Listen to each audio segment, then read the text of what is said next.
Hello and welcome to Shannon Gardens. Thank you guys so much for joining me today.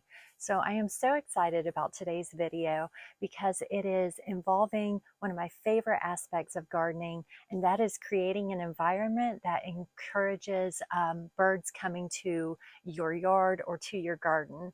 There are several different aspects that I incorporate in my garden to make sure that I can attract a diverse variety of birds, and I wanted to show you guys and share that with you. The first would be including multiple food sources.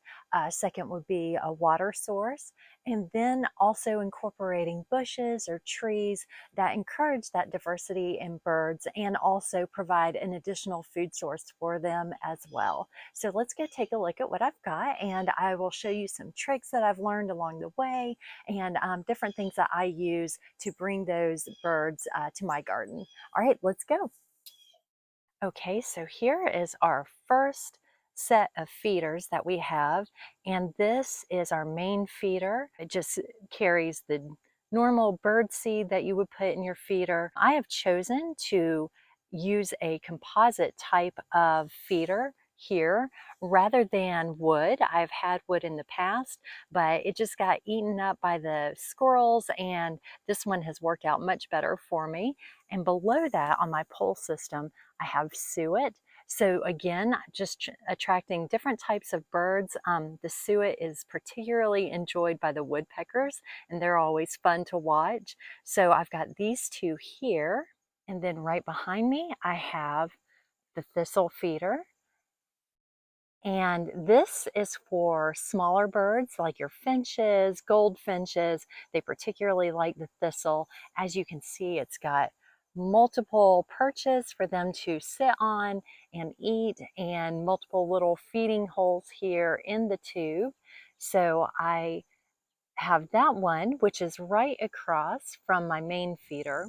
So here is the second suet feeder that I have. I'm actually standing underneath the thick of one of the weeping hollies, and I put up this feeder for the birds that are a little bit more reclusive and prefer to remain under cover. All birds do come to this one, but because it's hidden, it tends to be found and used more by those type of birds like the brown thrashers and some woodpeckers who just prefer a little more obscurity in their feeding. Here is the water source that we've had for the birds for years, actually, and we clean it out quite regularly. They do bathe in there and they also drink the water. So you want to make sure to stay on top of the cleaning. And as you can see, I've put some rocks in there for the smaller birds so that they can enjoy the water, and then have left a space with deeper water for the bigger birds. I also have right on top of here a water wiggler. And as you can see, it's moving the water there, and that just helps to deter mosquitoes. Now, we've had this for years. The birds don't mind it. I would say after the first couple days of putting it in initially, they were a little wary of it, but they got used to it, and it's never been a problem. It has never stopped them from coming to the water once they got used to that.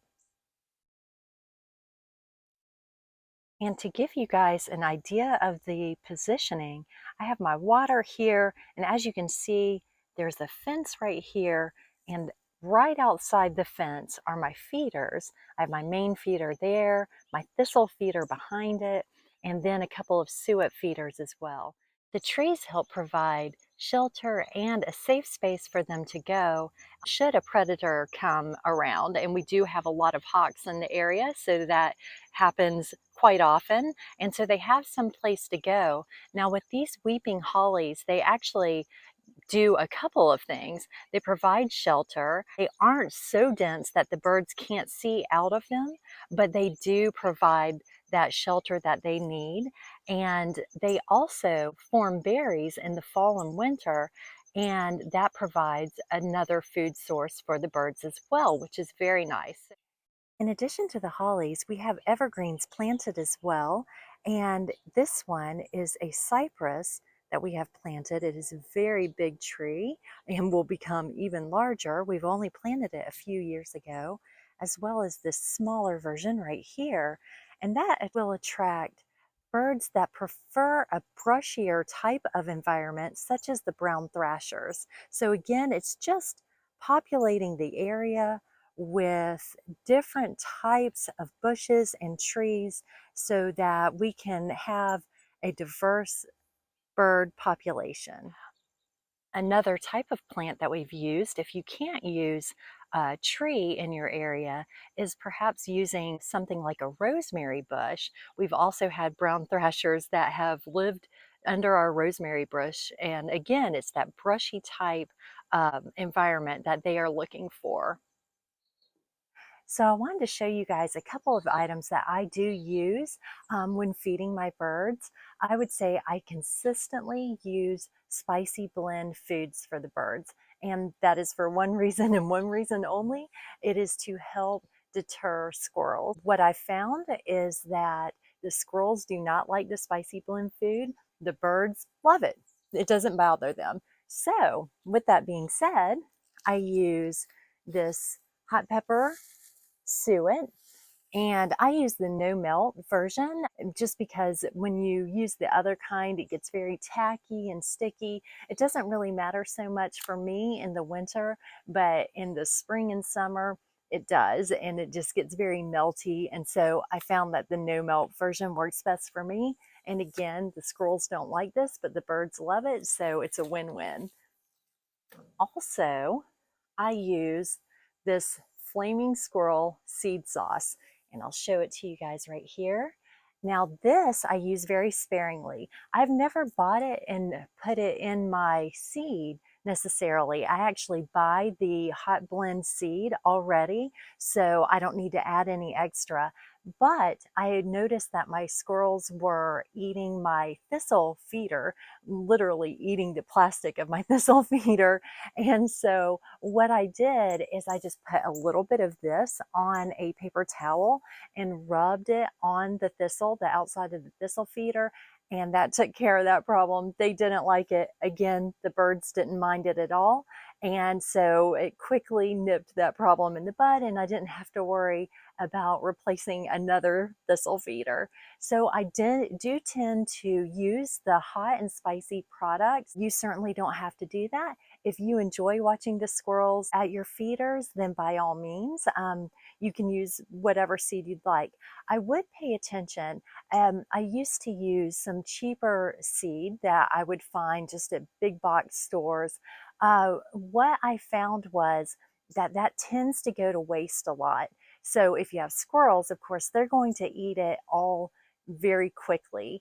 And even the birds, they will end up kicking out a lot of the seed that they don't want, searching for the seed that they do want, like sunflower. So for me, it was less waste, and it was just better for my budget to actually spend a little bit more on the type of seed that I use currently rather than the cheaper seed, because I was finding so much of the seed being discarded, and you could literally watch the birds at the feeder kicking off the seed they didn't want, or the squirrels, and getting to that other seed that they did. So there was just so much waste that I spent a little bit more money, got the more expensive seed, and had less waste, and they were eating all the seed. So I wasn't seeing it fly off my feeder. It was kind of like watching dollar bills fall off the feeder. So for me, it just worked out better.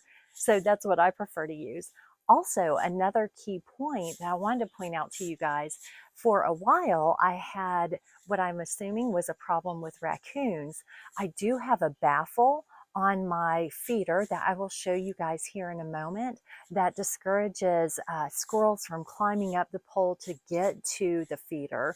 But I was still having a problem where I would come out in the morning and particularly find my suet, either the entire suet cage would be missing, or it would be open and the suet would be gone. So at first I tried a regular carabiner like this, and that did not do anything. They figured it out. They were still getting the suet. Then I tried a carabiner like this, which is more like a locking carabiner. You can twist it and actually lock it, and that did the trick. So I only needed to use it for a little while, and then my problem stopped, and I was able to go back to just having my suet as it is now. Here is the baffle that I was talking about that we have on our feeder pole system, and that just helps to keep the squirrels from climbing up the pole. If deterring squirrels is something that you want to do with your feeders, then you'll want to make sure to try a couple of different positions. You'll be surprised at how far they can jump. And so while I have trees surrounding my feeder, it took quite a few iterations to get it positioned correctly to where I didn't have the squirrels jumping on the feeder. Now, you may enjoy feeding squirrels, and that is perfectly fine, but you also, if you want to avoid it, then just make sure that you are putting it in the best spot where they will be least likely to get to your food. Thank you guys so much for joining me today. I hope that you enjoyed the video. If you have any tips or tricks that you would like to share, please make sure to comment in the comments section. Also, please make sure to like and subscribe. And until next time, bye.